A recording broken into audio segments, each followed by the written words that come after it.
Richard Montgomery had built an empire on steel and ambition, but on a gray afternoon at Evergreen Cemetery, the powerful billionaire stood frozen watching a 9-year-old black girl cry at his dead son's grave, whispering apologies that made no sense. And when she ran, leaving behind only a wilted flower and a note signed Lila, thanking Daniel for saving her, Richard felt his carefully constructed world begin to crack, because his son had died 3 years ago in what everyone called an accident, and there should have been no connection between a renowned doctor and this mysterious child. Yet as Richard read those words in childish handwriting, he realized that some secrets refused to stay buried, and this little girl held the key to a truth that would cost him everything he'd built, or give him back everything he'd lost. Just before we get back to it, I'd love to know where you're watching from today, and if you're enjoying these stories, make sure you're subscribed. The afternoon sky hung heavy with gray clouds as Richard Montgomery stepped through the iron gates of Evergreen Cemetery. Rain had fallen earlier that morning, leaving the grass damp and the air thick with the scent of wet earth. He walked the familiar path with slow, deliberate steps, his expensive Italian shoes collecting mud along the edges. This was a journey he made every year without fail, though it never got easier. Richard was 57 years old, a self-made billionaire who had built Montgomery Industries from nothing into a corporate empire.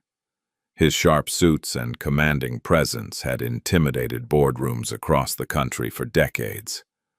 But here, in this quiet place among the headstones, none of that mattered. Here, he was simply a father visiting his son's grave. Daniel Montgomery had been dead for 3 years now. 3 years since that terrible car accident had stolen him away at just 28 years old.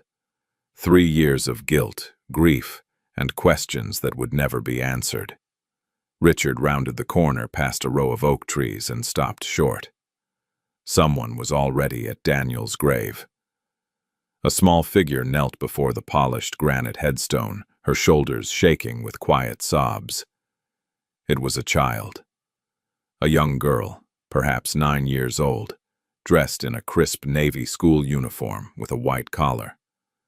Her dark skin contrasted against the pale gray of the stone as she pressed her small hand against Daniel's engraved name. Her hair was pulled back in 2 neat braids tied with pink ribbons. Richard stood frozen, watching as the girl whispered something he couldn't quite hear. Then her words reached him clearly through the still air. "I'm sorry I couldn't tell you sooner." The voice was soft, broken with emotion. The girl traced the letters of Daniel's name with her fingertips as tears rolled down her cheeks. Richard felt his heart hammering in his chest. Who was this child? How did she know his son? Daniel had been single when he died, focused entirely on his medical work at community clinics. There had been no mention of any children in his life. He took a cautious step forward, a twig snapping under his foot. The sound shattered the quiet moment. The girl's head whipped around, her eyes wide with shock. "Who are you?" Richard asked, his voice coming out rougher than he intended. The girl scrambled to her feet, wiping frantically at her tears.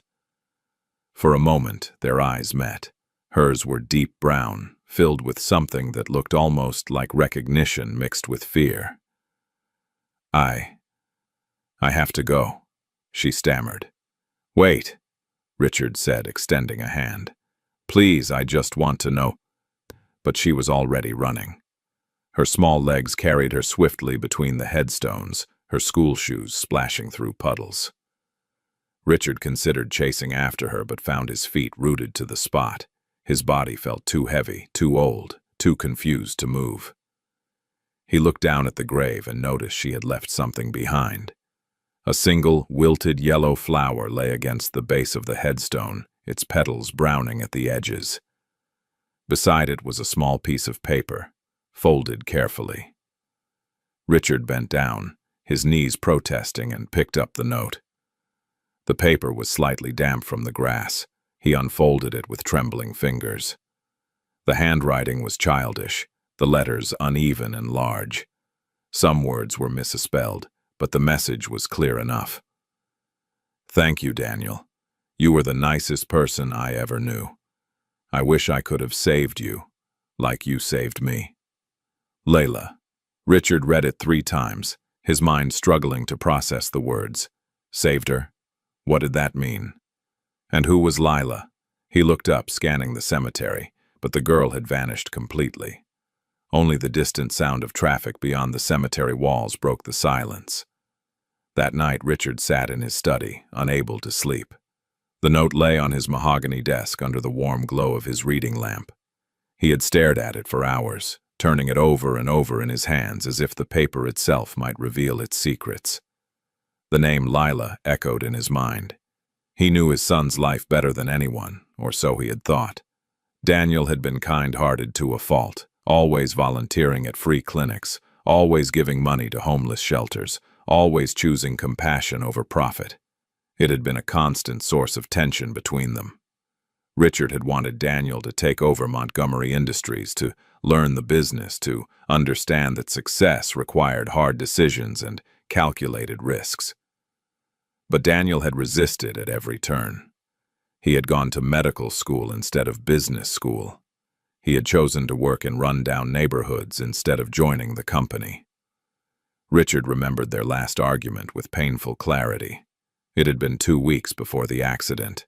"You're wasting your potential," Richard had said, his voice cold with disappointment. "Working for free, giving everything away. That's not how you build something that lasts." Daniel had looked at him with those calm, steady eyes. "Maybe I don't want to build what you built, Dad.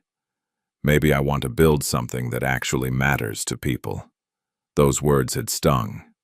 They still did. Now, staring at the note from this mysterious child, Richard wondered how many other lives his son had touched that he knew nothing about. How many other Lilas were out there, mourning Daniel in silence. He reached for his phone and called his assistant, Gerald, despite the late hour. "Mr. Montgomery?" Gerald's voice was groggy with sleep. "Is everything all right?" "I need you to pull some records for me," Richard said. "Check all the scholarship programs under Montgomery Industries.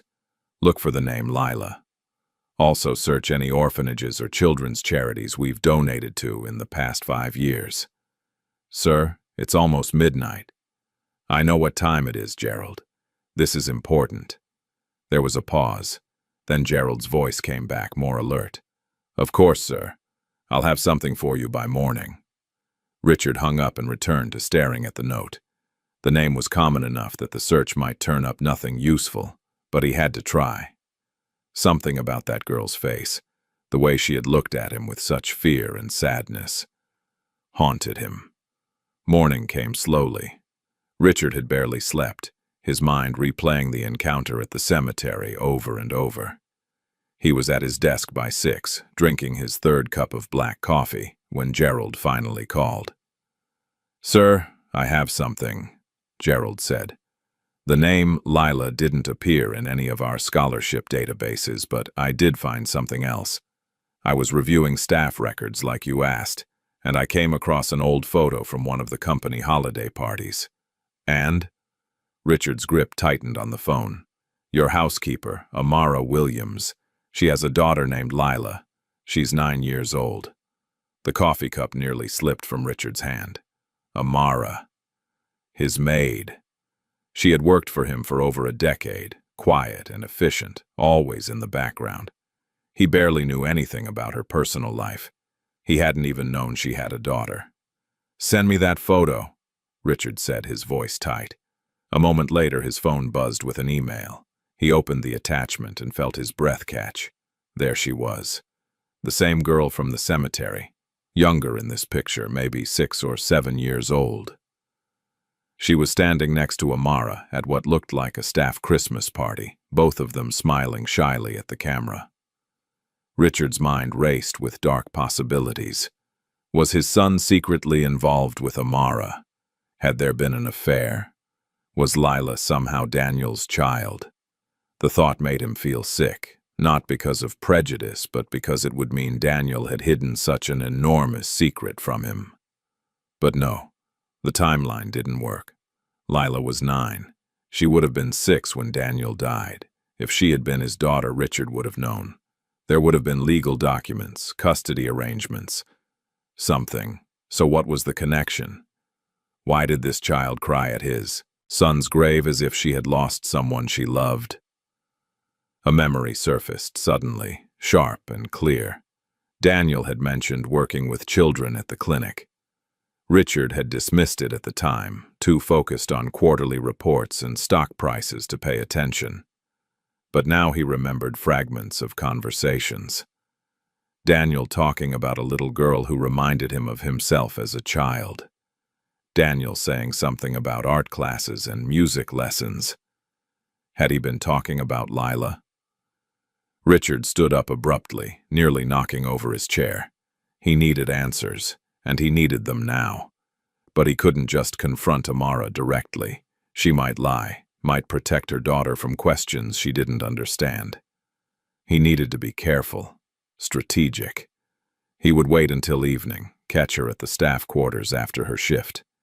He would approach it gently, feel out the situation before pressing too hard.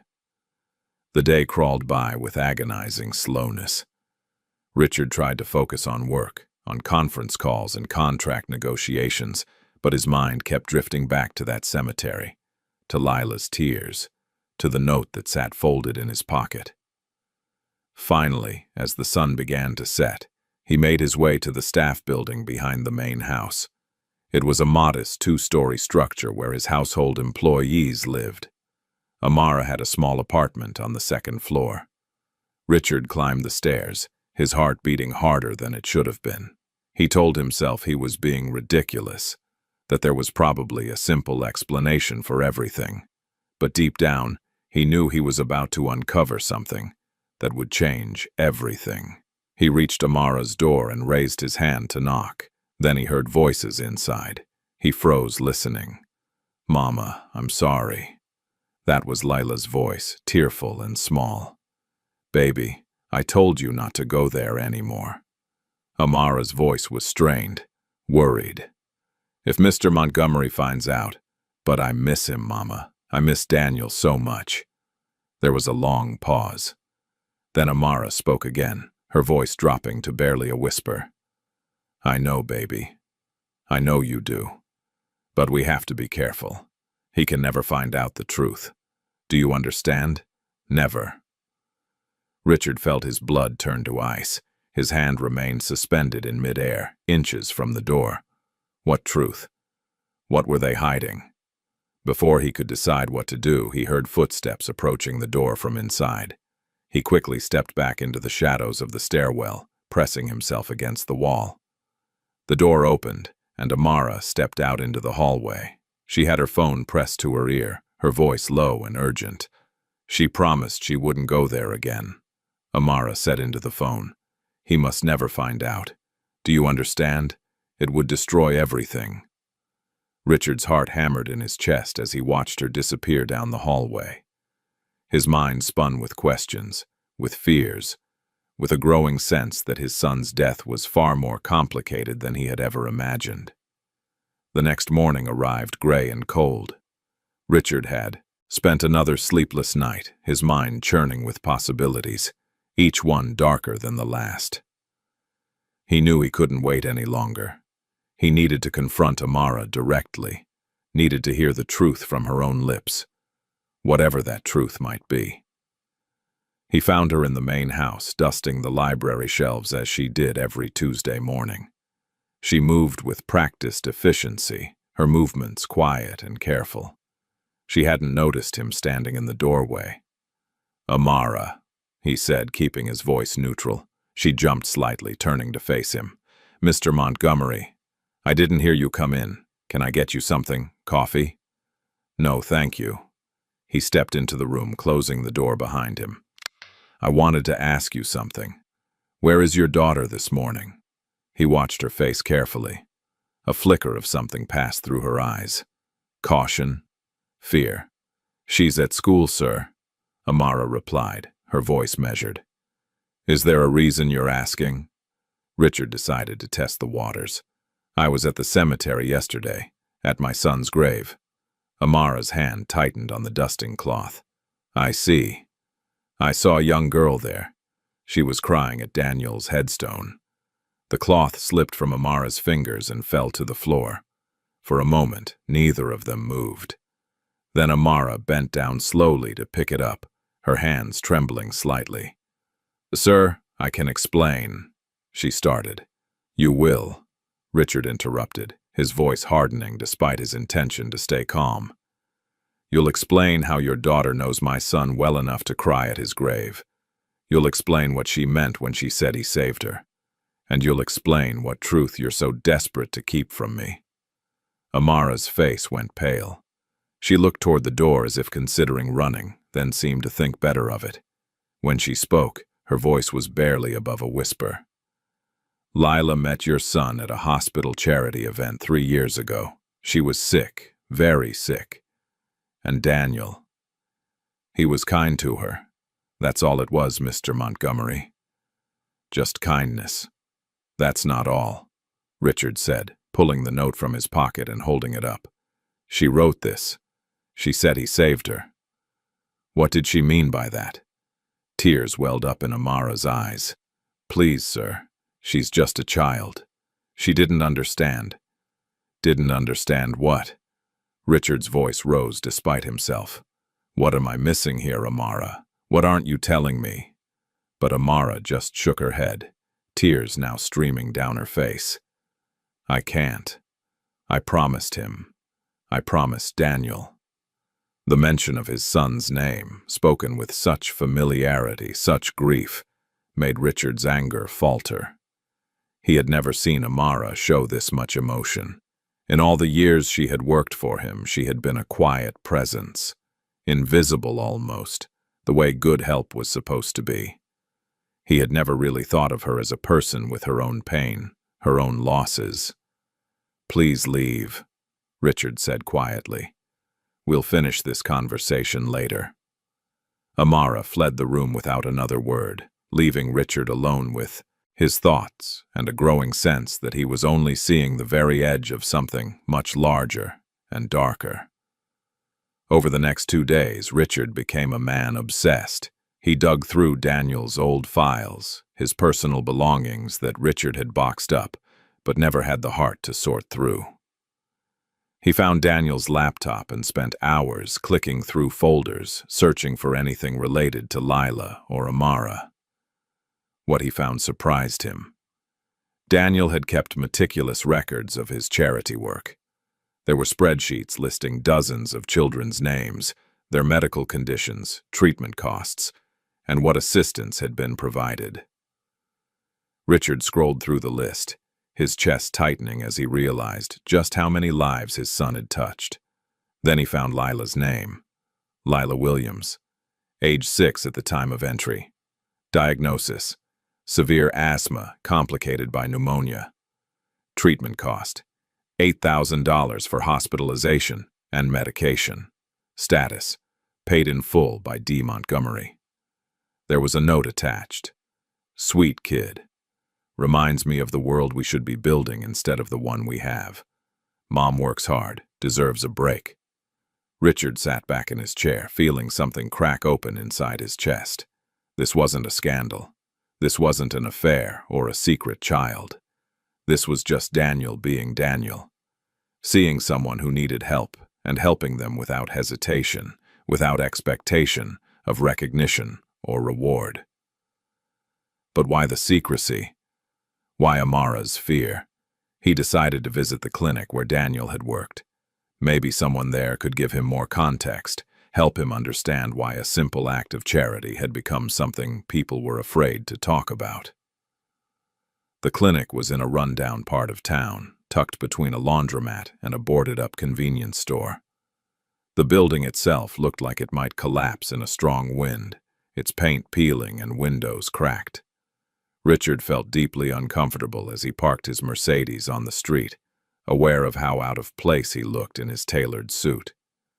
Inside, the clinic was crowded with people waiting to be seen. The air smelled of disinfectant and something else, something that reminded Richard of poverty and desperation. A harried receptionist barely glanced up as he approached.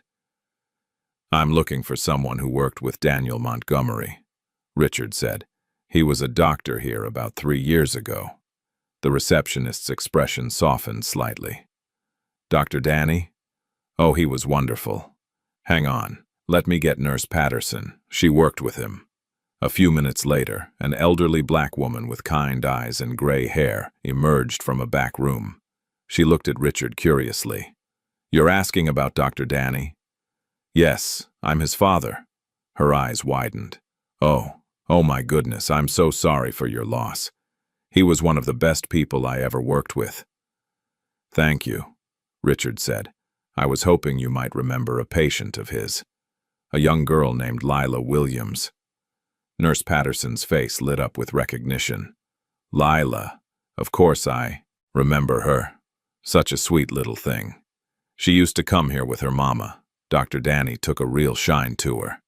Can you tell me more about their relationship?" The nurse gestured for him to follow her to a small break room.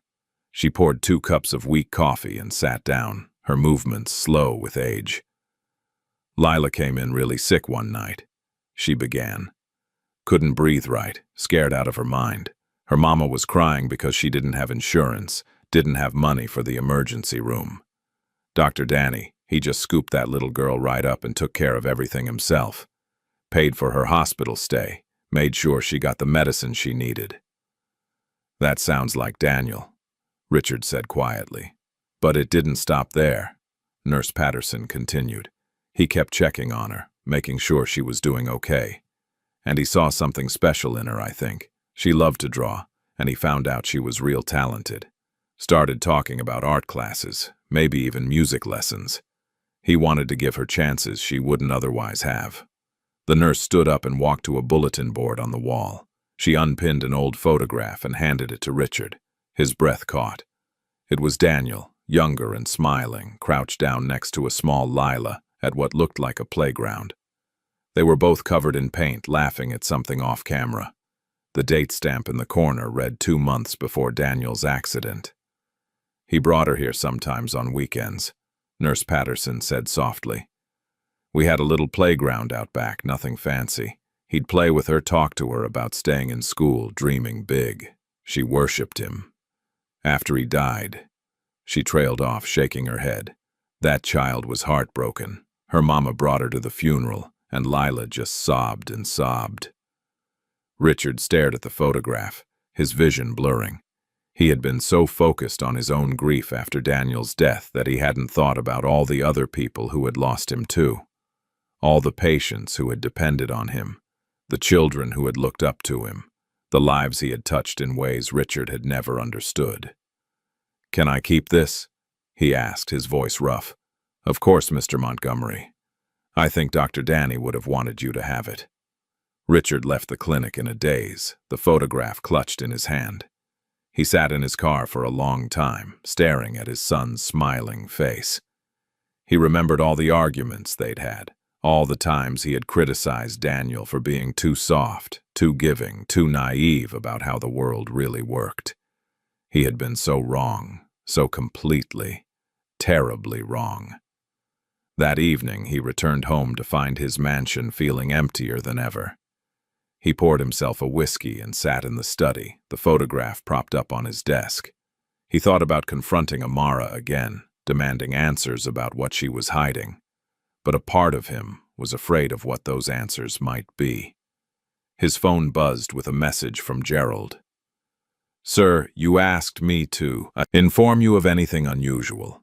One of the security cameras caught someone leaving something in the mailbox tonight after hours. Thought you should know." Richard frowned and walked to the front entrance. Sure enough, there was an envelope in the mailbox, plain and unmarked. No postage, no return address. His name was written on it in block letters. He took it back to his study and opened it carefully. Inside was another photograph, this one more recent than the one from the clinic. It showed Daniel and Amara standing together outside what looked like the same clinic. They were both smiling, engaged in conversation. Daniel had his hand on her shoulder in a gesture that looked friendly, familiar. Richard flipped the photo over.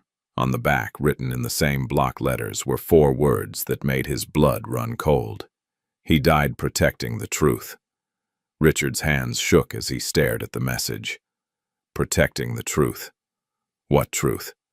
And from whom? For the first time, a new and terrible thought entered his mind. What if Daniel's death hadn't been an accident at all? He pulled out his phone and dialed a number he hadn't called in years. Detective Marcus Blake, an old friend from his early business days, someone he trusted. "Richard?" Marcus answered, surprised. "It's been a while." "Marcus, I need your help. I need you to look into my son's accident. Quietly." There was a pause. "Richard, that case was closed years ago. Clean accident, drunk driver fled the scene." "I know what the official report says, but I'm starting to think there's more to it. Can you pull the file? Look at it again with fresh eyes." Another pause, longer this time. "You have new evidence?" Richard looked at the photograph and the message.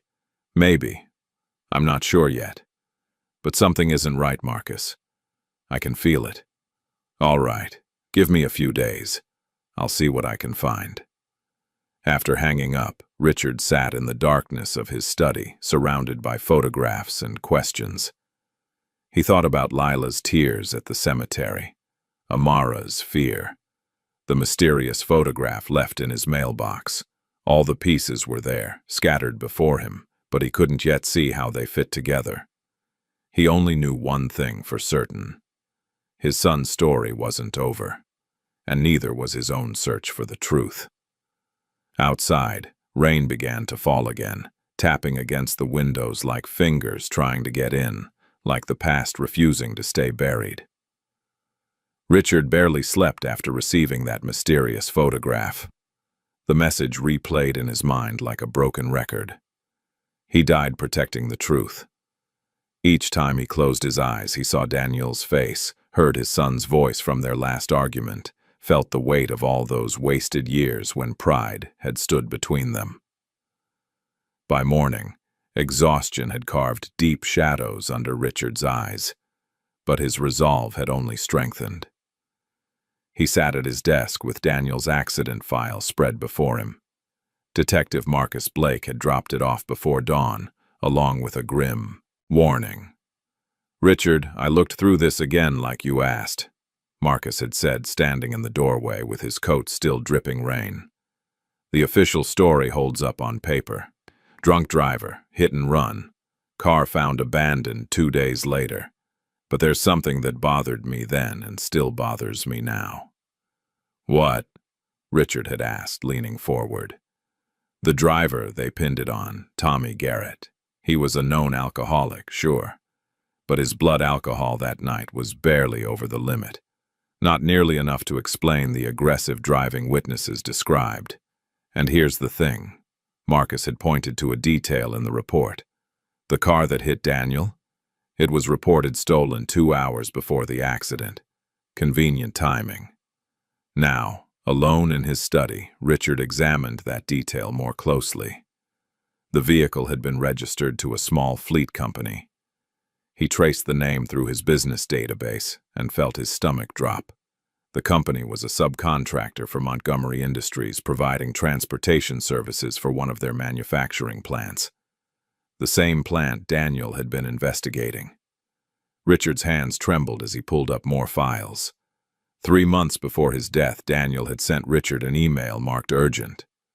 Richard had been in Tokyo on business and had deleted it without reading, assuming it was another plea for charitable donations. Now, digging through his archived emails, he found it. The subject line read, "We need to talk about the Riverside facility." Richard opened the email. Daniel's words were careful, but clear.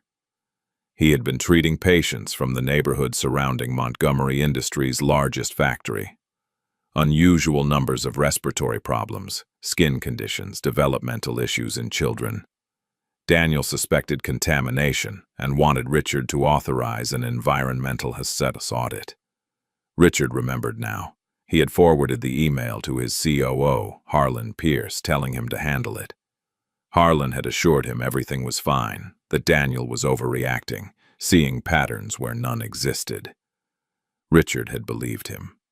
He had wanted to believe him.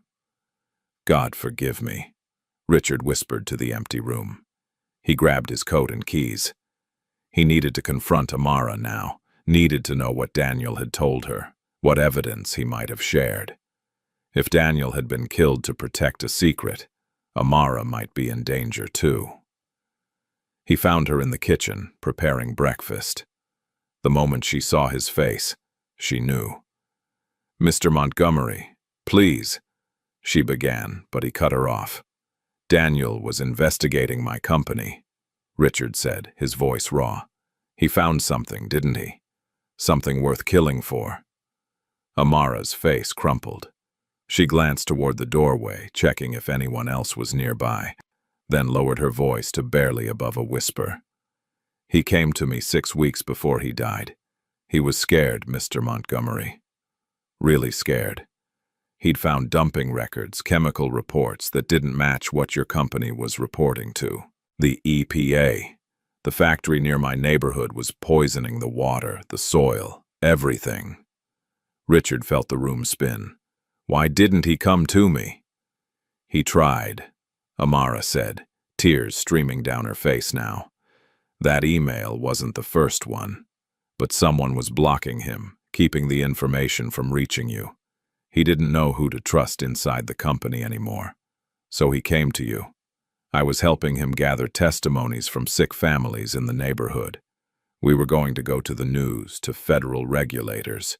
He had a meeting scheduled with the EPA for the Monday after his accident." Amara's voice broke. "It was supposed to be that Monday. Instead, we buried him." Richard sank into a chair, his legs unable to support him anymore. "Where's the evidence? The files he collected?" "I don't know. He said he'd hidden them somewhere safe, somewhere no one would think to look, but he died before he could tell me where." A thought struck Richard with the force of a physical blow. The night of the accident. Where was Daniel going? Amara's eyes widened as understanding dawned. He was driving Lila home from the clinic. She'd had an asthma attack that evening, and I was working late here. He offered to bring her back to my apartment. Lila was in the car. Richard's voice came out strangled. "She was in the back seat when they were hit.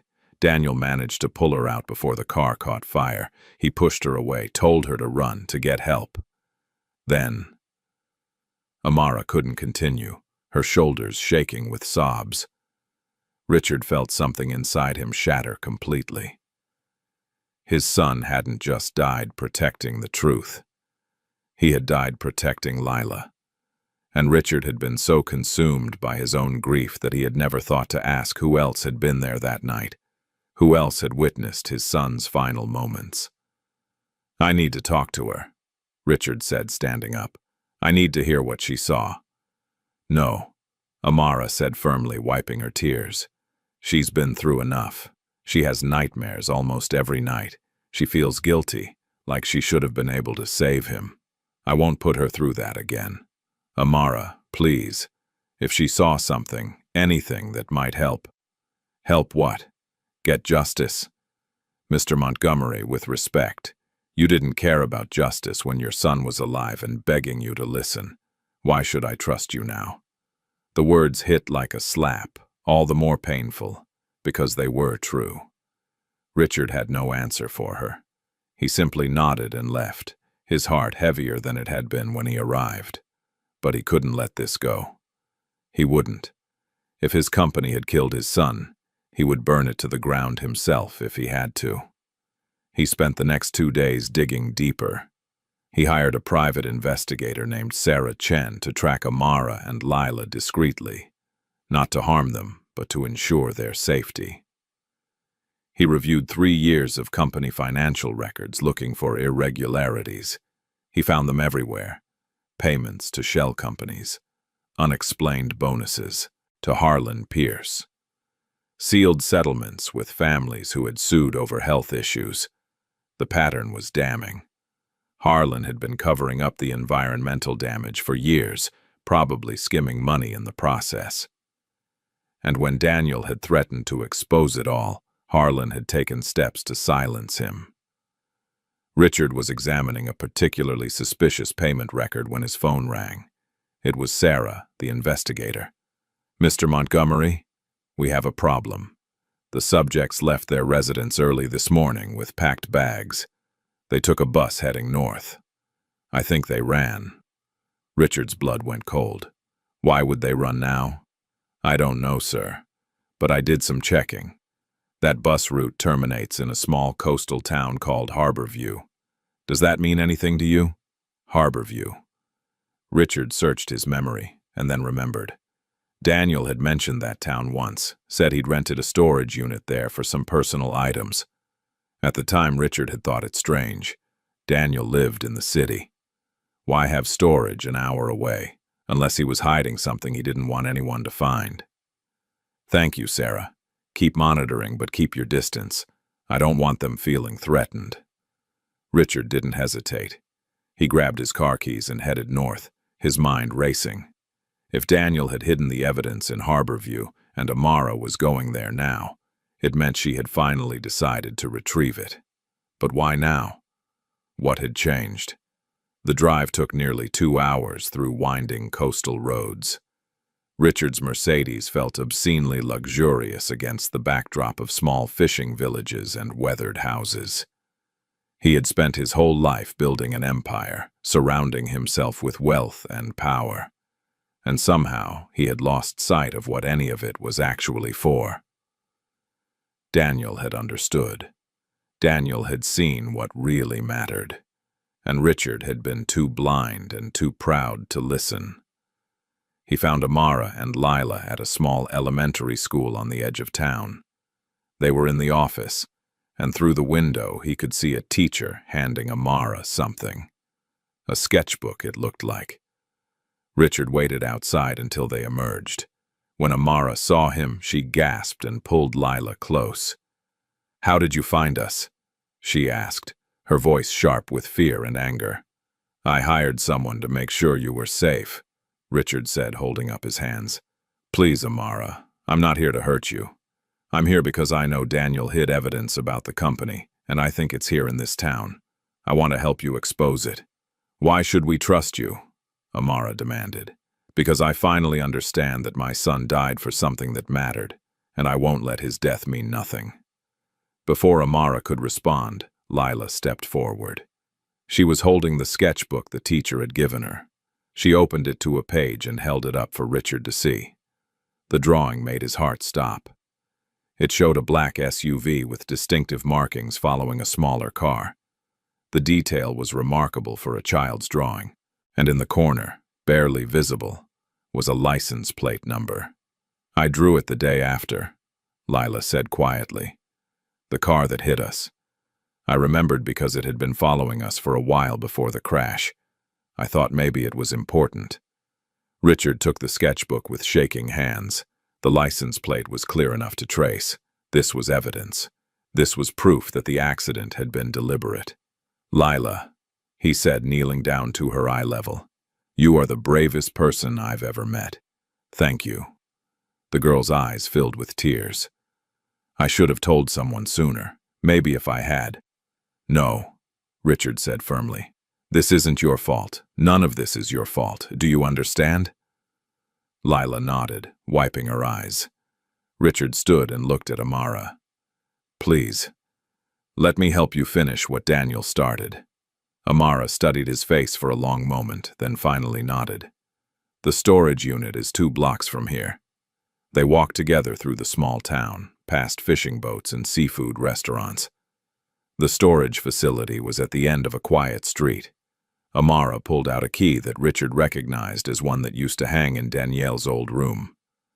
Inside Unit 17, they found boxes of documents, medical records with names redacted for privacy, water test results, soil samples, internal company memos discussing the pollution and decisions to hide it, and a flash drive labeled simply, "For Dad."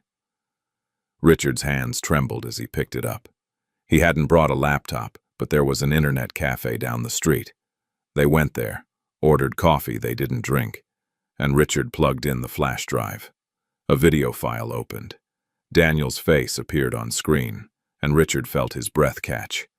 It had been 3 years since he'd seen his son alive, heard his voice. "Dad," Daniel said on the video, "if you're watching this, it means something happened to me. I hope I'm wrong. I hope I'm being paranoid. But if I'm not, you need to know the truth." Daniel went on to explain everything. The contamination, the cover-up, Harlan's role in blocking his reports. He detailed how he'd collected evidence, how he'd planned to expose it all. "I know you built this company from nothing," Daniel said, his eyes sad but determined. "I know how much it means to you. But Dad, it's become something corrupt. Something that hurts people, and I can't stand by and watch that happen. I hope you'll understand. I hope you'll do the right thing." The video ended. Richard sat staring at the blank screen, tears streaming down his face. Lila, sitting beside him, reached out and took his hand. "He loved you," she said simply. "He told me once. He said his dad was the strongest man he knew, and someday you'd be a hero." Richard couldn't speak. He could only hold this child's hand and let the tears fall. They left the cafe and walked back toward the storage unit to gather the evidence. Amara was ahead, carrying one of the boxes. Layla walked beside Richard, still holding the sketchbook. That's when Richard saw it. A black SUV parked at the end of the street. The same distinctive markings from Lila's drawing. "Amara!" he shouted. "Get Lila and run!" But it was too late. The SUV's doors opened, and 2 men stepped out.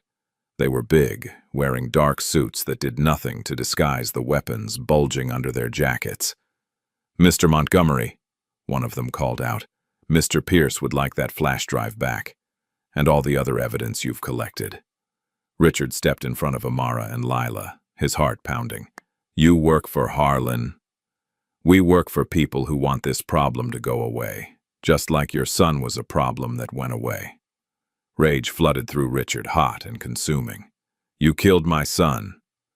That wasn't personal, just business. Now hand over the drive or we'll make this personal." Richard's mind raced. They were in the middle of a small town in broad daylight. There had to be witnesses, people who could help. But the street was strangely empty, and the cafe they'd just left had its windows covered with newspapers. This had been planned. Harlan knew they were here. He'd been tracking them somehow. "The drive's in my pocket," Richard said slowly. "I'll give it to you. Just let them go." "Nice try. We'll take the drive and make sure all 3 of you understand the importance of silence." Richard knew what that meant. They weren't walking away from this. Amara pulled Lila close, shielding her daughter with her body. Lila was crying silently, her face pressed against her mother's side. Richard thought of Daniel, of his son's courage in standing up to corruption, even when it cost him everything. Daniel had died protecting Lila. Now it was Richard's turn to protect them both. He reached into his pocket, but instead of pulling out the flash drive, he pulled out his phone and threw it hard at the nearest man's face. The man flinched and Richard shouted, "Run!" Amara grabbed Lila and sprinted toward a gap between buildings. Richard tried to follow, but one of the men tackled him to the ground. His head hit the pavement hard and stars exploded across his vision. "You stupid old man," the man growled, pressing a knee into Richard's back. Through the ringing in his ears, Richard heard Amara screaming. He lifted his head and saw the second man had caught her, had grabbed Lila by the arm. "No," Richard shouted, struggling against the weight holding him down. Then, miraculously, a siren wailed in the distance. The man on top of Richard cursed and looked toward the sound. Police cars were racing down the street, 3 of them, lights flashing. "We need to go," the second man said, releasing Lila and running for the SUV. Richard's captor hesitated, then got up and ran as well. The SUV peeled away just as the police cars arrived. Detective Marcus Blake stepped out of the first car, gun drawn. He rushed over to Richard, helping him sit up. "Are you all right?" Marcus asked. Richard nodded, though his head was spinning. "How did you know?" "I've been tracking Pierce's phone records. When calls started going to some very unsavory characters, and those calls pinged near this location, I figured you might need backup." Marcus looked at Amara and Lila, who were being checked by other officers. "Looks like I was right." Richard struggled to his feet with Marcus's help. His body ached, but relief flooded through him. They were safe. Lila was safe. He walked over to where Amara sat on the curb. Lila clutched in her arms. Both were shaking, but unharmed. "It's over," Richard said, kneeling beside them. "I promise you, it's over. We have the evidence. We have witnesses now. Pierce and everyone involved will pay for what they did to Daniel." Amara looked at him with exhausted eyes. "I just want my daughter safe. She will be. You both will be. I'll make sure of it." Later, in the small police station, Richard gave his full statement. He handed over the flash drive, the documents, everything. Marcus coordinated with federal environmental officers and prosecutors from the state attorney's office. By evening, warrants were being prepared. Richard sat in the station's small waiting room with Amara and Lila. The girl had finally stopped crying, and now sat between them, her head resting on Richard's shoulder.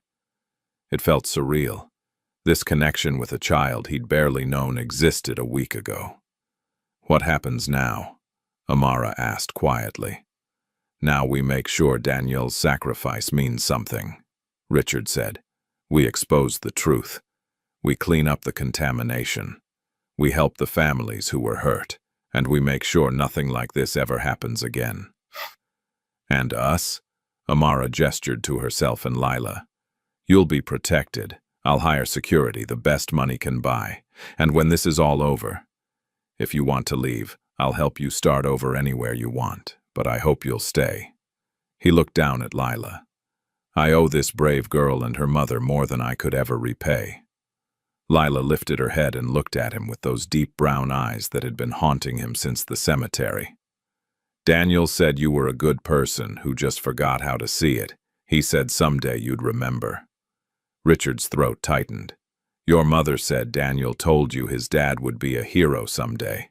I'm not there yet, but I'm going to try." "Trying is the important part," Lila said with a wisdom beyond her years. "That's what Daniel always told me." Night had fallen by the time they left the station. Marcus had arranged for them to stay at a small inn in town under police protection until it was safe to return home. As they walked to the car, Richard looked up at the stars scattered across the dark sky. Daniel had loved stargazing. When he was young, before the arguments and the distance between them had grown too wide, they used to lie on the grass in summer and pick out constellations. "I see you, son," Richard whispered to the darkness. "I finally see you." In his pocket, the flash drive felt like it, weighed 1,000 pounds.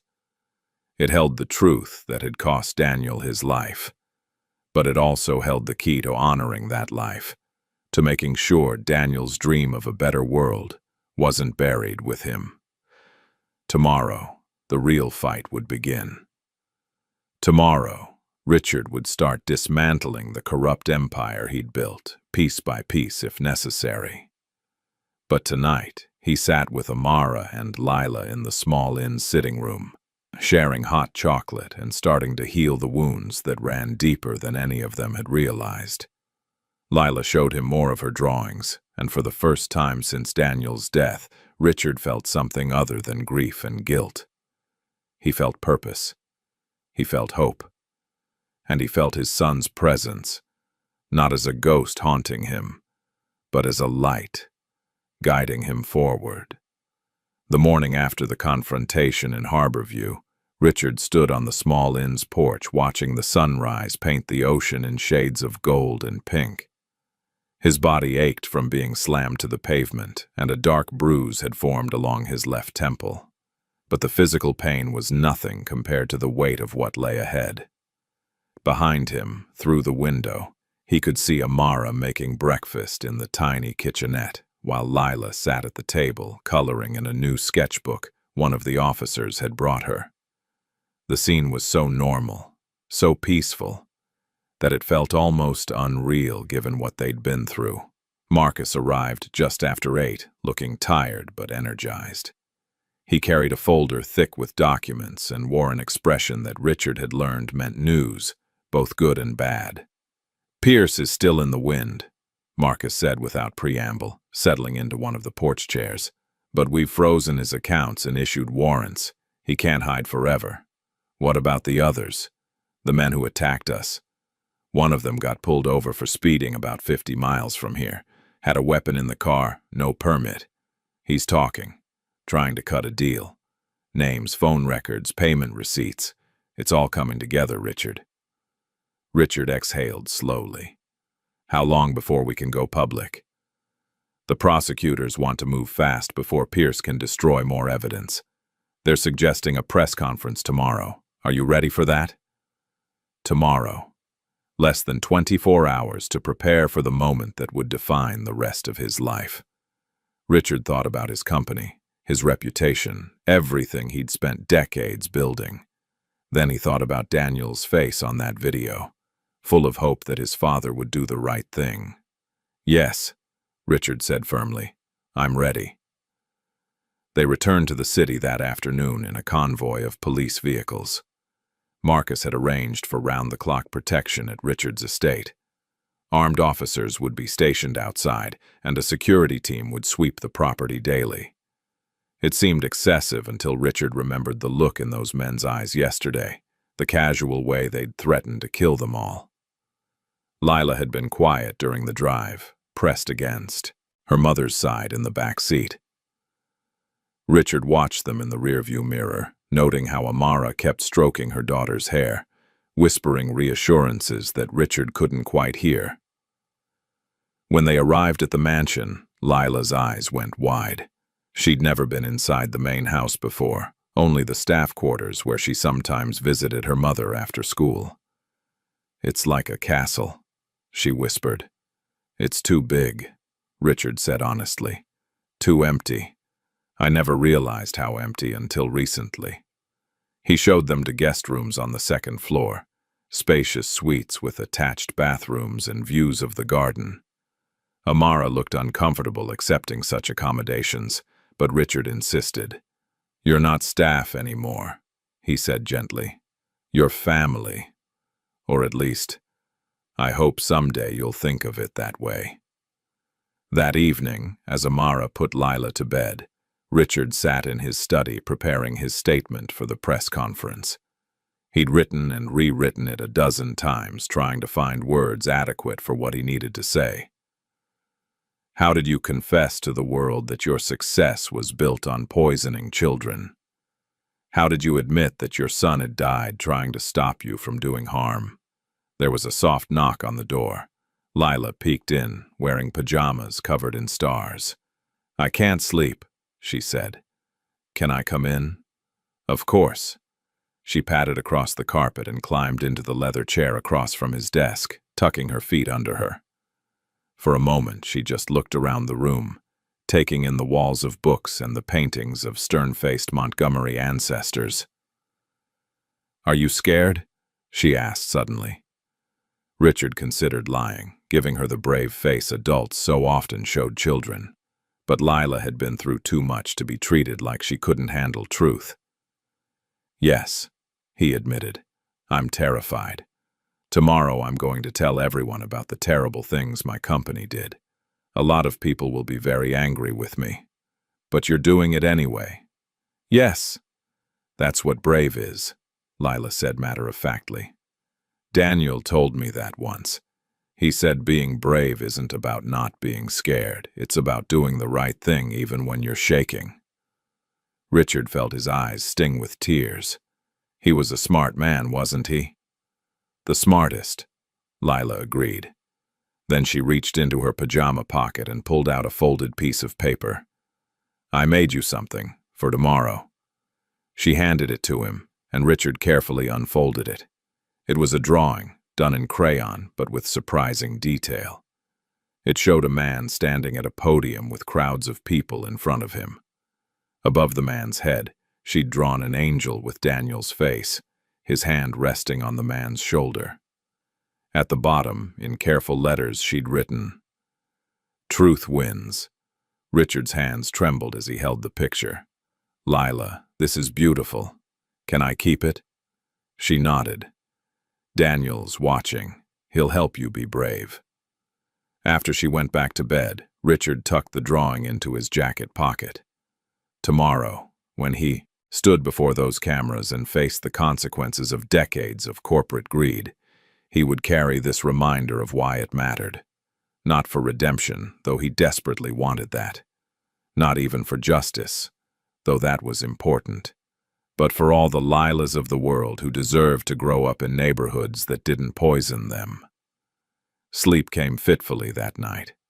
Richard woke repeatedly from dreams of Daniel, of accusations and forgiveness tangled together in ways he couldn't separate. When dawn finally broke, he felt exhausted, but strangely calm. The press conference was scheduled for 10 in the morning at Montgomery Industries headquarters. News vans had been gathering since sunrise, journalists sensing a major story. Richard's assistant Gerald had fielded hundreds of calls, the media frenzy building with each passing hour. Rumors were already swirling about environmental violations and federal investigations. Richard dressed carefully in his best suit, the same one he'd worn when he'd given the keynote speech at the National Business Summit 2 years ago. Back then, he'd been praised as a captain of industry, a success story of American capitalism. Today, he would dismantle that image piece by piece. Before leaving, he stopped by the breakfast room where Amara and Lila were eating. Lila jumped up and ran to him. "Remember," she said, pressing her small hand against his chest. "Daniel's with you." Richard knelt and hugged her tight. "Thank you, sweetheart, for everything." The drive to Montgomery Tower felt both too long and too short. Marcus rode with him in the back of an armored sedan, 2 police cars in front and behind. The security was necessary, Marcus had insisted. Pierce was still out there, and desperate men did unpredictable things. As they pulled up to the building, Richard saw the massive crowd gathered on the plaza. Reporters with cameras, protesters with signs, employees looking confused and worried. His entire world converging on this single moment. Gerald met him at a side entrance, looking pale and shaken. "Sir, the board members are demanding to speak with you before the conference. They're threatening legal action if you—" "Let them threaten," Richard said calmly. "Is everything ready?" "Yes, sir. The podium is set up, the microphones are working, the evidence documents have been distributed to major news outlets. But, sir, are you absolutely certain?" "I've never been more certain of anything in my life." They made their way to the main floor where the press conference was being held. Richard could hear the murmur of the crowd growing louder. His heart pounded hard enough that he wondered if others could hear it. Marcus touched his arm. "You don't have to do this alone. I can stand with you up there." "Thank you, but yes, I do. This is my company, my responsibility. I need to face it myself." He walked through the doors into the conference hall. Camera flashes exploded like lightning. Hundreds of faces turned toward him, some curious, some hostile, some simply waiting to see a powerful man fall. Richard stepped up to the podium, adjusted the microphone, and looked out at the sea of people. He reached into his pocket and felt Lila's drawing, the paper soft under his fingers. "Good morning," he began, his voice steady despite the storm raging inside him. "My name is Richard Montgomery, and I'm the founder and CEO of Montgomery Industries. I'm here today to tell you about crimes my company has committed, crimes I was either ignorant of or chose to ignore. I'm here to tell you about my son Daniel, who died trying to expose these crimes, and I'm here to tell you that everything ends today." He had prepared a longer opening, something more polished, but those simple words felt right, honest, real. 3 years ago, my son was killed in what appeared to be a car accident. I mourned him, but I never questioned the circumstances of his death. That was my first mistake. My second was not listening to him while he was alive. Richard went on, laying out everything: the illegal dumping at the Riverside facility, the falsified environmental reports, the bribes paid to inspectors, the families who had gotten sick, the children who had developed chronic illnesses. He named Harlan Pierce as the primary architect of the cover-up and detailed the evidence linking Pierce to Daniel's murder. The crowd was silent now, hanging on every word. Some reporters were typing frantically. Others just stared, mouths open in shock. My son Daniel believed in honesty more than profit. Richard continued, his voice strengthening. Today, I intend to honor him by... The lights went out. Gasps and shouts erupted from the crowd. Emergency lights flickered on, casting everything in an eerie red glow. Richard's security team immediately surrounded him, pulling him back from the podium. "What's happening?" Richard demanded. Marcus was already on his radio. "We've got a fire in the server room, 3rd floor. It's spreading fast." Fire alarms began wailing throughout the building. Sprinkler systems activated, raining water down on the panicking crowd. Through the chaos, Richard saw smoke beginning to billow from the hallway.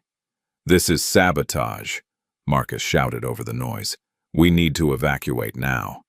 But Richard's mind was racing. The server room. That's where all the company's digital records were stored.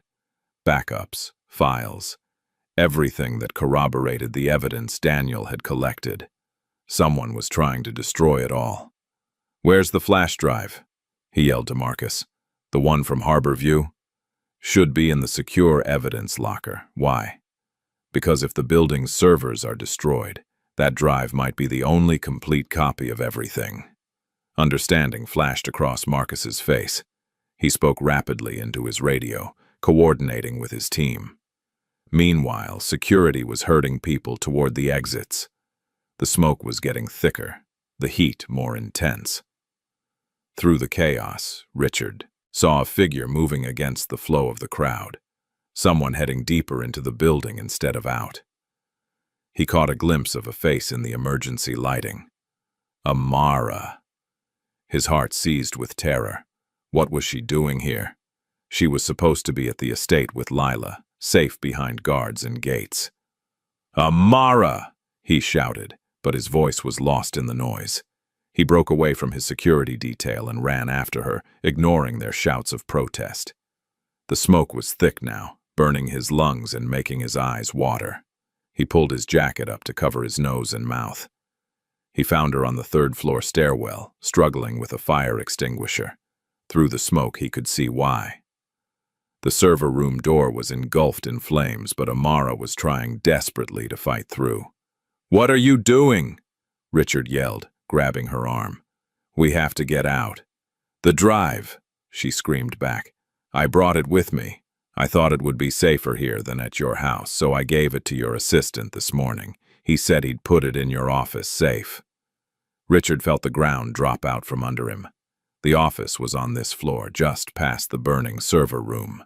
If the fire reached it before they could retrieve the drive, everything Daniel had died for would be lost. "Stay here," he ordered Amara.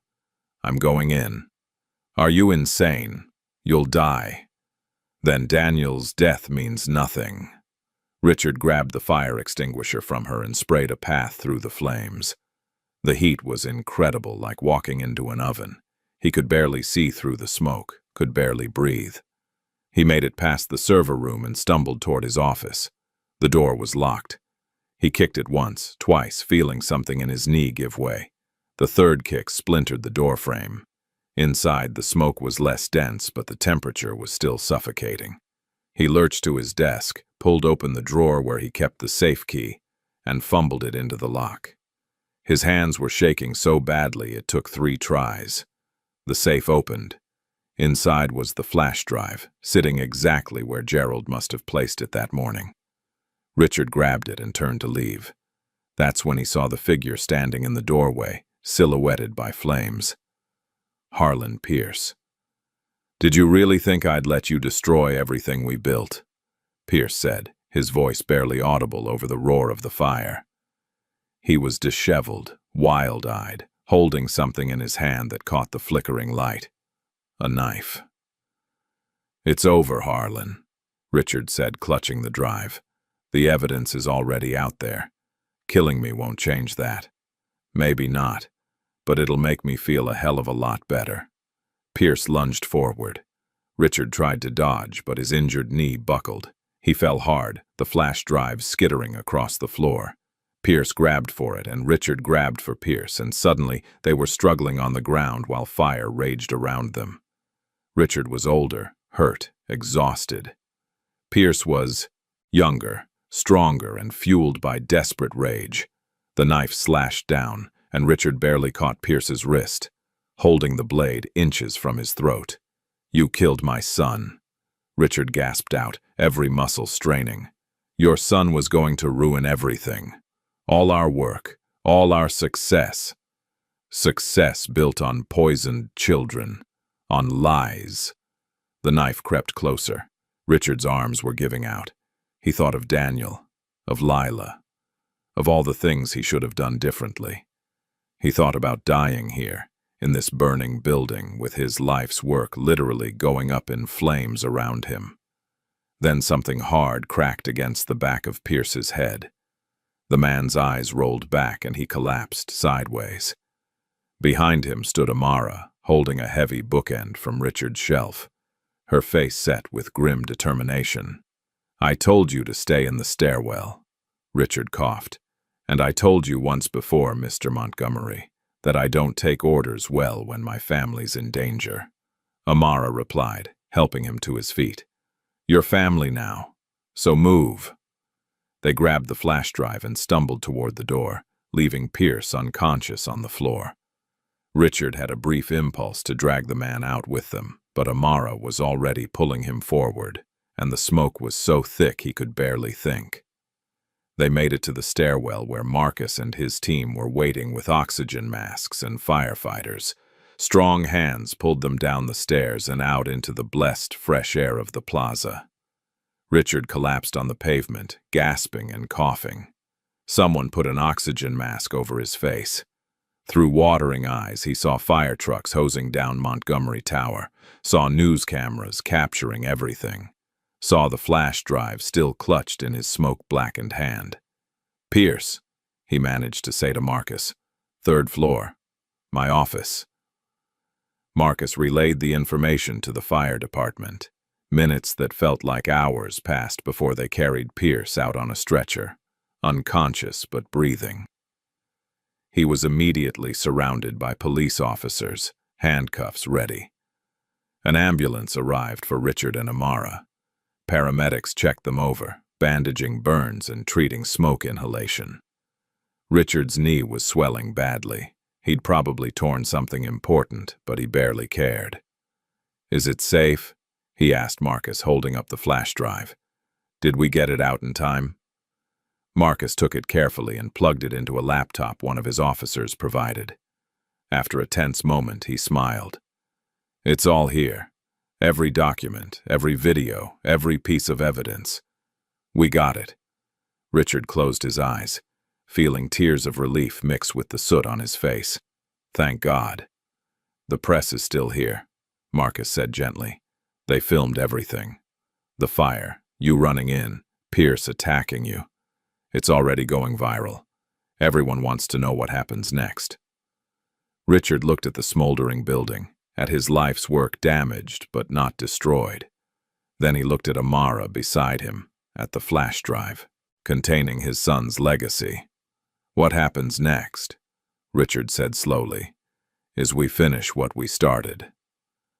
An hour later, standing on the plaza with a bandaged hand and ash-stained clothes, Richard faced the cameras again. This time, the press conference wasn't polished or planned. It was raw, real, and witnessed by millions streaming it live. As you can see, someone tried to stop the truth from coming out. Richard said hoarsely. They failed. Montgomery Industries has committed environmental crimes that harmed hundreds of families. My son Daniel died trying to expose these crimes. Today, with the evidence he gathered, we're ensuring his death wasn't in vain. He detailed everything again, this time with the full weight of the morning's events behind his words. The media had already captured footage of Pierce being carried out in handcuffs. They'd filmed Richard's desperate run into the burning building. The narrative was writing itself, and for once, it was a narrative of truth. I'm announcing the immediate dissolution of Montgomery Industries' current leadership structure, Richard continued. I'm stepping down as CEO and appointing an independent administrator to oversee the company's restructuring. All profits for the next 5 years will go toward environmental cleanup and medical care for affected families. This is only the beginning of making things right. The crowd erupted with questions, but Richard held up his hand. There's one more thing.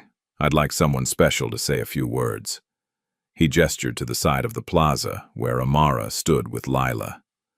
The little girl had insisted on coming once she'd heard about the fire, terrified that Richard and her mother had been hurt. Now, with her mother's hand in hers, she walked slowly to the podium. Richard lifted her up so she could reach the microphone. Lila looked out at the sea of cameras and people, her small voice somehow carrying across the plaza. My name is Lila Williams, she said. I'm 9 years old. 3 years ago, Dr. Daniel Montgomery saved my life. Not just from the car crash, but before that too. He paid for my medicine when my mama couldn't afford it. He was kind when nobody else was. She paused, looking at the drawing she'd brought with her. Mr. Daniel taught me that everyone deserves to live clean. That means clean air and clean water, not just clean clothes. He died because he believed that. Mr. Richard is trying to believe it too now. She held up her drawing for the cameras, the one showing Daniel as an angel, and the words, "Truth wins," written beneath. This is for Mr. Daniel, she said simply, and for all the other kids like me. The plaza fell silent. Then slowly, someone began to clap. Then another, and another, until the sound of applause rolled across the crowd like thunder. Tears streamed down faces in the audience. Even hardened journalists wiped at their eyes. Richard lifted Lila down and hugged her tight. You're braver than any of us, he whispered. I learned from the best, she whispered back. As the applause continued, as the cameras kept rolling, as his empire crumbled and was reborn into something honest, Richard felt his son's presence more strongly than ever. Not as a ghost, not as guilt, but as a guiding light showing him the path forward. The road ahead would be difficult. There would be lawsuits, investigations, probably criminal charges for some of his executives. His personal fortune would be decimated. His reputation was already destroyed. But standing there with Amara and Lila, with Marcus and his team, with the truth finally exposed to the light, Richard felt something he hadn't felt in years. He felt like Daniel's father again. And this time, he was determined to make his son proud. The days following the press conference blurred together in a whirlwind of legal proceedings, media interviews, and sleepless nights. Richard's mansion had become a fortress, surrounded by security personnel and news vans that refused to leave. Inside, however, something unexpected was happening. The cavernous rooms that had echoed with loneliness for years were beginning to fill with life. Lila's laughter rang through the hallways as she explored the house, discovering hidden nooks and crannies that Richard himself had forgotten existed. Amara had initially resisted staying, insisting they should return to their small apartment once the immediate danger passed. But Richard had convinced her that Lila's safety was paramount, at least until Pierce's trial was over and his associates were rounded up. The truth was, Richard didn't want them to leave. For the first time since Daniel's death, his house felt like a home. It was a stormy Thursday night, 2 weeks after the fire, when everything nearly fell apart again. Richard sat in Daniel's old study, a room he'd kept locked since his son's death but had finally opened. He was sorting through boxes of Daniel's belongings, discovering letters and journals that revealed a young man even more remarkable than he'd known. The lights flickered, then died completely. Thunder rolled across the sky, and rain lashed against the windows. Richard stood up, his injured knee protesting, and reached for the flashlight he now kept on the desk. The backup generator should have kicked in immediately. It didn't. "Mr. Montgomery?" That was Amara's voice, tight with worry, coming from upstairs. "Richard? I'm here," he called back, moving toward the hallway. "Stay with Lila. I'm coming to you." He made his way through the darkness, the beam of his flashlight cutting narrow paths through the shadows. The house felt different without power, older somehow, full of creaking sounds he'd never noticed before. His security team should have already checked in on the radio. Their silence was unnerving. Richard reached the grand staircase and started climbing. That's when he heard it. Footsteps on the floor above, too heavy to be Amara or Lila. His blood turned to ice. "Amara!" He shouted, abandoning caution. "Lock the door!" He took the stairs as fast as his damaged knee would allow, pain shooting up his leg with each step. Behind him, he heard more footsteps. Someone else was in the house, coming up behind him. Richard reached the second-floor hallway just as a figure emerged from the shadows ahead. Lightning flashed through the windows, illuminating Harlan Pierce's face for a split second. He was soaked from the rain, wild-eyed, and holding something that gleamed in the darkness. A knife. "You destroyed everything," Pierce hissed, his voice barely controlled. "My career, my reputation, my life. All for what? Your dead son's naive crusade? Harlan, you were arrested," Richard said, trying to keep his voice steady while his mind raced. "How did you—" "Posted bail 2 hours ago. My lawyers are very good, Richard, unlike your security team, apparently." Pierce took a step forward. "I should have killed you in that office. I won't make that mistake again." Behind Richard, more footsteps pounded up the stairs. He glanced back to see 2 men in dark clothes, both armed. Pierce's associates, the ones who'd attacked them in Harborview. Richard was trapped between them, injured, unarmed, and terrified. But he wasn't the man he'd been 2 weeks ago. That man would have tried to negotiate, to buy his way out of danger. This Richard stood his ground. "Lila!" he shouted toward the guest suite. "Run! Get to the safe room." He'd had it installed 3 days ago, a reinforced panic room accessible through Lila's closet. It was connected directly to the police station's emergency line. Pierce lunged forward. Richard threw his flashlight at the man's face and dove sideways, crashing through the open doorway of Daniel's old bedroom. He scrambled to his feet and slammed the door, locking it. "That won't hold us long, old man," Pierce called from the hallway. "And when we get through, your maid and her brat die first. I'll make you watch."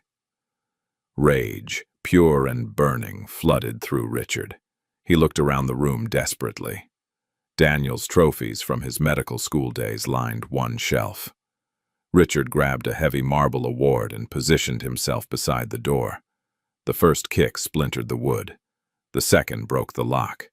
As the door crashed open, Richard swung the trophy with all his strength. It connected with solid flesh, and one of Pierce's thugs went down hard. But the second man was right behind him, and Pierce was shouting orders. Richard tried to fight, tried to protect himself, but he was one injured older man against 2 younger, stronger opponents. A fist caught him in the ribs, driving the air from his lungs. Another blow to his face sent him sprawling. Through the ringing in his ears, Richard heard Lila screaming. No, they'd gotten to her. They'd gotten to both of them. He tried to get up, but someone's boot pressed down on his back, grinding him into the floor. Pierce knelt beside him, pressing the knife against his throat. "Where's the safe room?"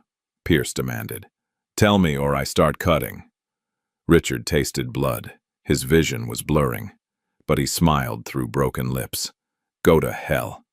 That's when he heard something beautiful. Sirens.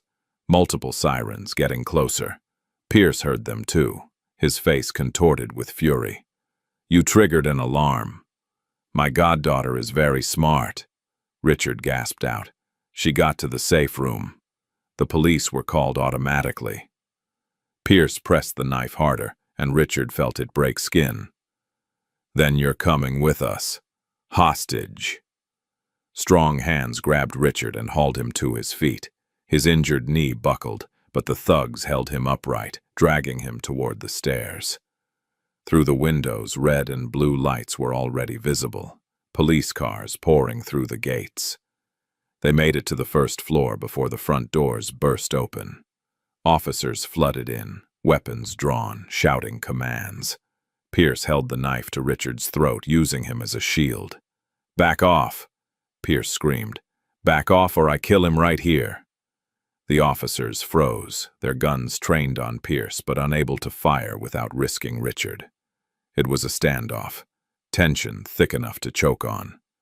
Then a voice cut through the chaos. Detective Marcus Blake stepping forward with his hands raised. "Harlan, listen to me," Marcus said calmly. "This is over. You're surrounded. Killing Richard won't help you. It'll just add murder to your charges." "I don't care anymore," Pierce shouted. "He took everything from me. Everything." "No," another voice said. This one smaller, younger, but somehow carrying more weight than any of the adults. "You took everything from yourself." Lila emerged from behind the officers, holding her mother's hand. Her eyes were red from crying, but her voice was steady. "You hurt people for money," she continued, looking directly at Pierce. "You killed Mr. Daniel because he was going to tell the truth. Now you want to kill Richard too? That won't fix what you did. It'll just make you worse." Pierce stared at her, the knife trembling in his hand. For a moment, something flickered across his face. Shame, maybe, or the ghost of the man he'd been before greed had consumed him. The moment was enough. Marcus moved fast, grabbing Pierce's knife hand while another officer tackled him from behind. Richard fell forward, and immediately officers surrounded him, checking his injuries, securing the scene. It was over. Finally. Truly over. Pierce was arrested again, this time with no bail possible. His associates were taken into custody. The security team, who had been drugged with tainted coffee, Pierce had somehow delivered earlier, were treated by paramedics and then fired by Richard for their failure. As medics bandaged the cut on Richard's throat and checked his other injuries, he watched Amara holding Lila tight, both of them crying with relief. He'd almost gotten them killed. His quest for redemption had put them directly in danger. "I'm sorry," he said when they finally approached. "I should have sent you somewhere safe, somewhere far from all this." Amara shook her head. "We chose to stay. We wanted to see this through." "Why?" Richard asked, genuinely confused. "I've brought you nothing but danger and pain." Lila pulled away from her mother and walked over to Richard. She took his bandaged hand gently in both of hers. "Because Daniel asked us to watch over you," she said simply. "In the hospital, right before he died, he made Mom a promise. He said you'd need help remembering who you really are. We're keeping our promise." Richard felt something crack open in his chest, years of grief and guilt finally breaking through. He pulled Lila into a hug and wept openly, no longer caring who saw, no longer trying to maintain the cold facade he'd worn for so long. Marcus gave them a moment, then cleared his throat. "Richard, there's someone here who wants to talk to you." Richard looked up to see a woman standing in the doorway. She was thin, perhaps in her early 30s, holding a small boy by the hand. The child was maybe 5 years old, wearing a breathing mask connected to a portable oxygen tank. "Mr. Montgomery," the woman said nervously. "My name is Jennifer Patterson. I live near your Riverside facility. This is my son, Marcus Jr." Richard struggled to his feet, wiping his eyes. "What can I do for you?" "I saw your press conference. I saw what you said about medical care for affected families." Her voice broke. "My boy has been sick since he was 2. Respiratory problems, constant infections. The doctors say his lungs are damaged, probably from environmental exposure. I've been trying to get help, but I can't afford the treatments he needs." She held out a folder of medical records with shaking hands. "I don't know if you meant what you said, but if you did, if there's any chance you can help my baby." Richard took the folder, his throat tight. Inside were pictures of a healthy toddler gradually becoming sicker, bills for tens of thousands of dollars in medical debt, rejection letters from insurance companies. This was what his company had done. This child's suffering was on his hands. "I meant every word," Richard said hoarsely. "Give your information to Detective Blake. Your son will have the best doctors money can buy, and you won't pay a single dollar. I promise you." Jennifer burst into tears. "Thank you. God bless you. Thank you." As she left with Marcus to process her information, more people began appearing. Word had spread somehow that Richard Montgomery was accessible, that he was actually listening.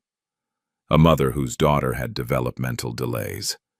An elderly man with cancer. A young couple whose baby had been born with birth defects. Richard met with them all, took their information, made promises he intended to keep. By the time the last person left, it was nearly dawn.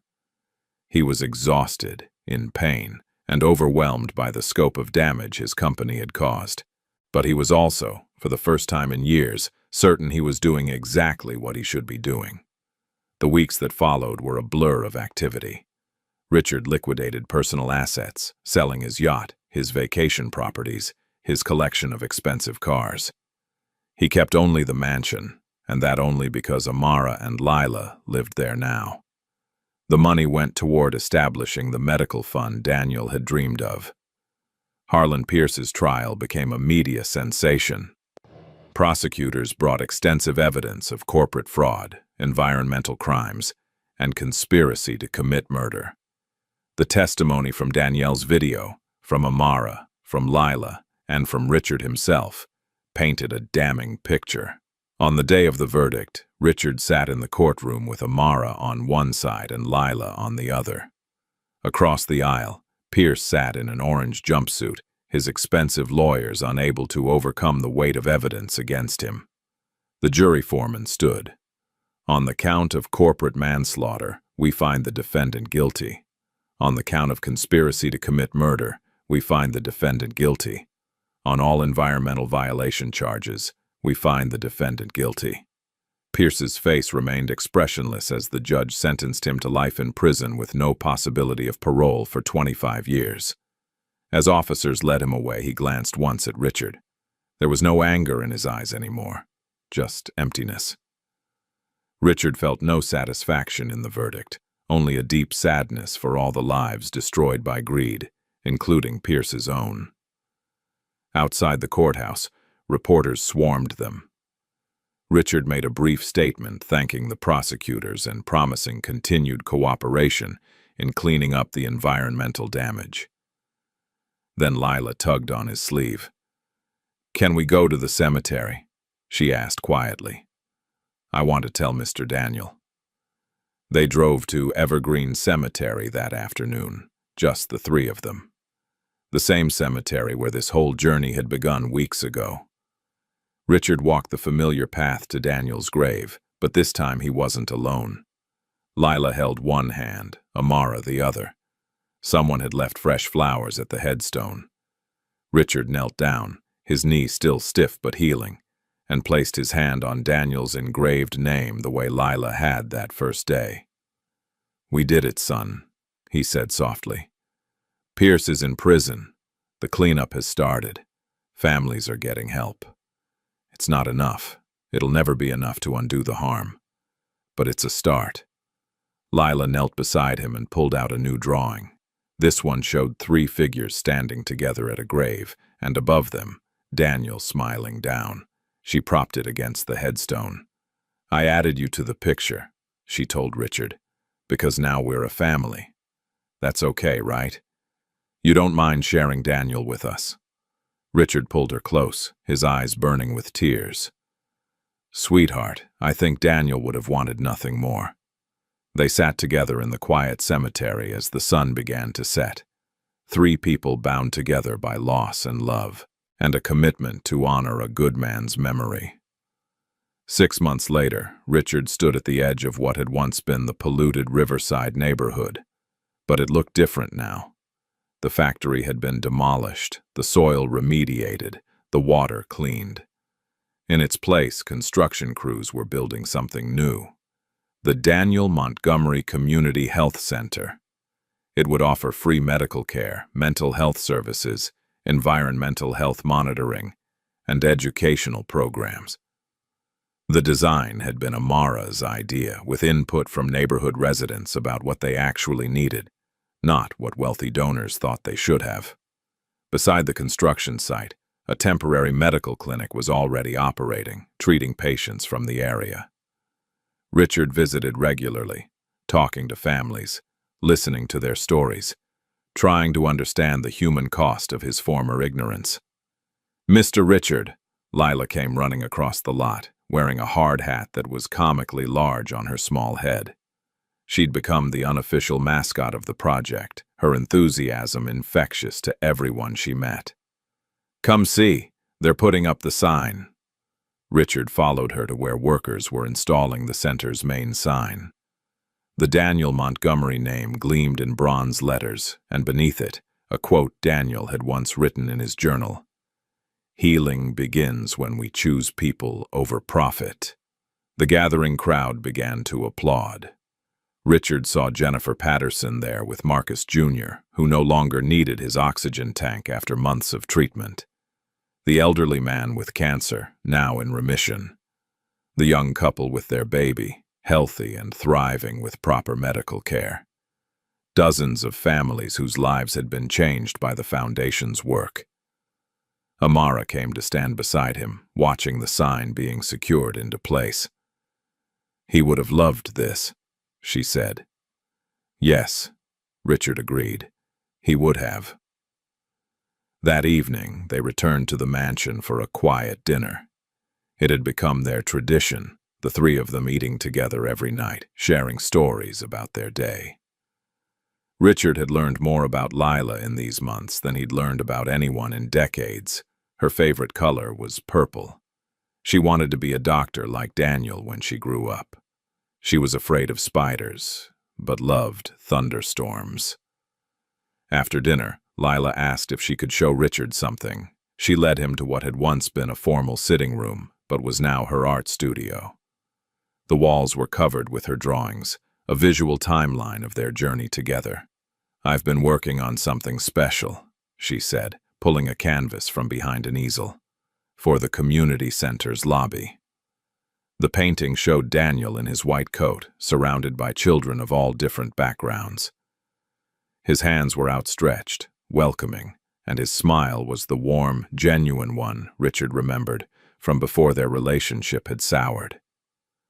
At the bottom, Lila had written, "Dr. Daniel Montgomery, he chose truth over power." Richard stared at it, overwhelmed.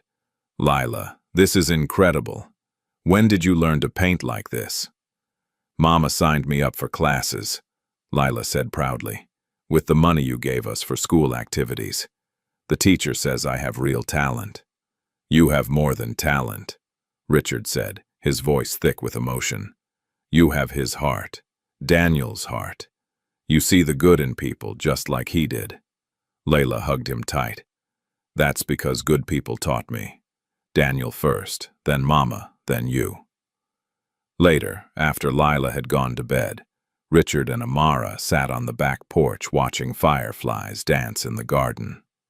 It was a warm summer night, peaceful and calm in a way that felt almost unreal after the chaos of the past months. "I've been thinking," Amara said carefully, about what happens next. The trial is over, the foundation is established, the cleanup is underway. Lila and I should probably start looking for our own place. Richard felt panic rise in his chest. Why? Has something happened? Have I done something to make you uncomfortable? No, Amara said quickly.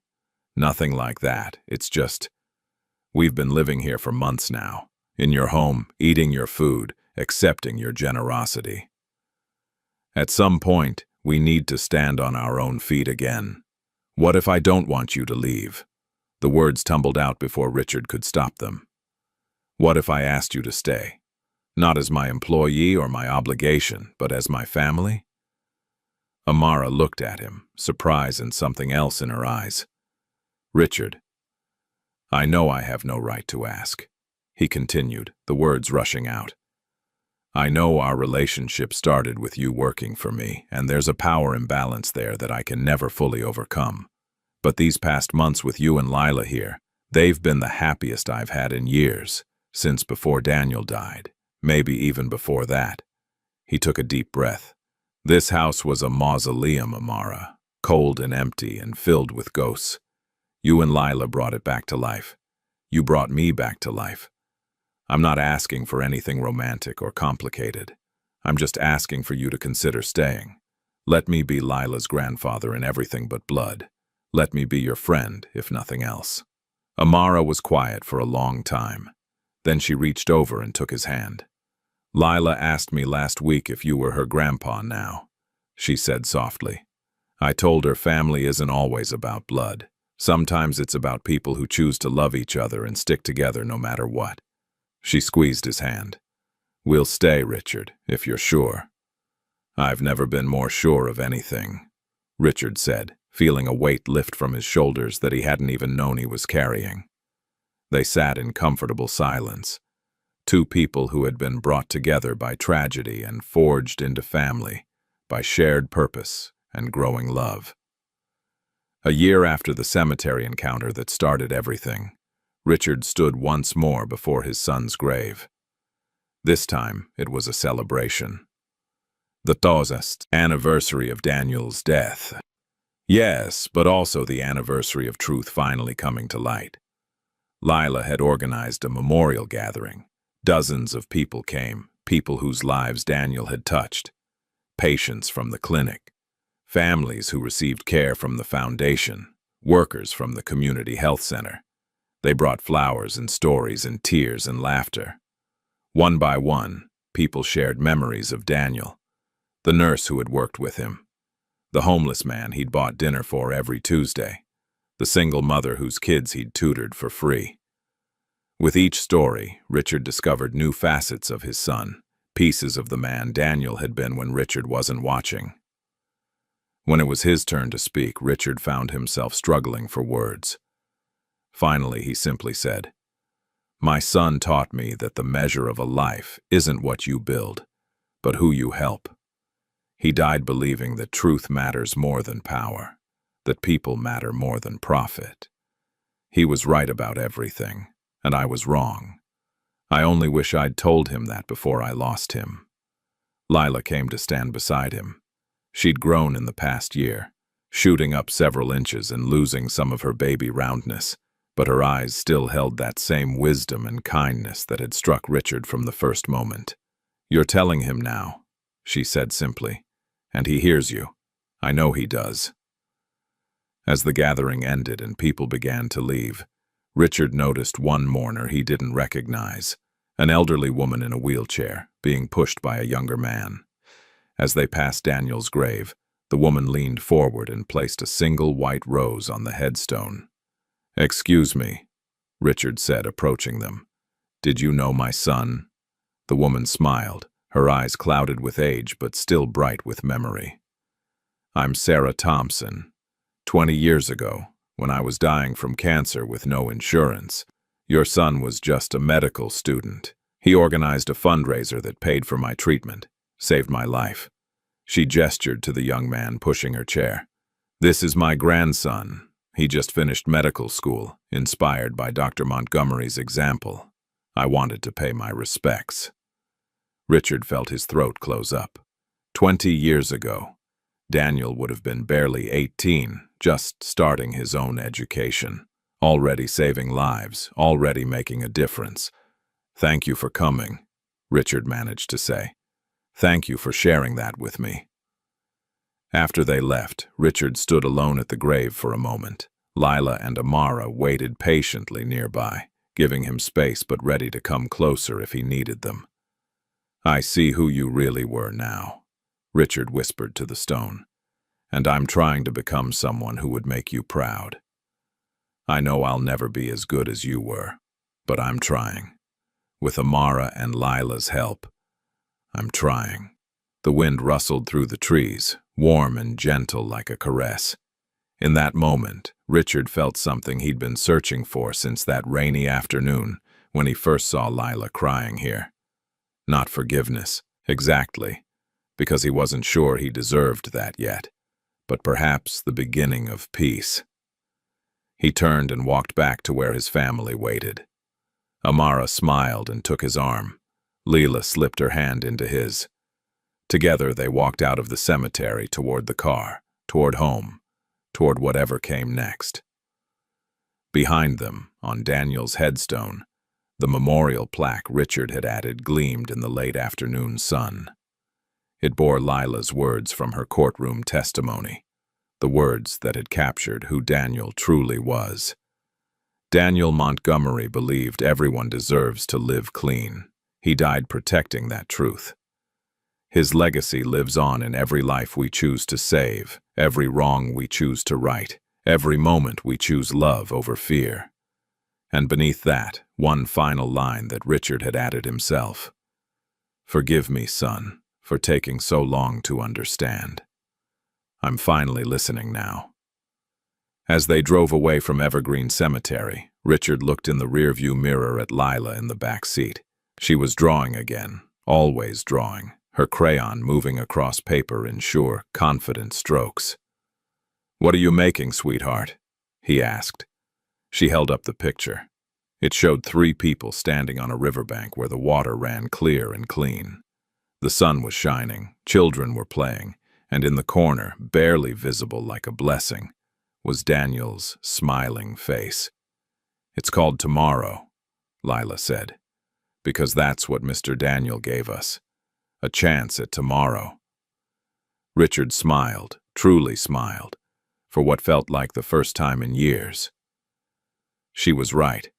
Daniel had given them tomorrow, and Richard would spend all of his tomorrows making sure his son's sacrifice meant something. The Mercedes pulled away from the cemetery, carrying them toward home, toward healing, toward the future that Daniel had died to protect. And somewhere in the rustling leaves and warm sunlight, somewhere in the laughter of children and the hope of redemption, Daniel's spirit smiled and finally rested in peace. If you discovered that everything you built was destroying the very people you should have protected, would you have the courage to burn it all down and start over? Hit that like button if this story moved you, and subscribe for more powerful stories about redemption, justice, and the truths we're afraid to face.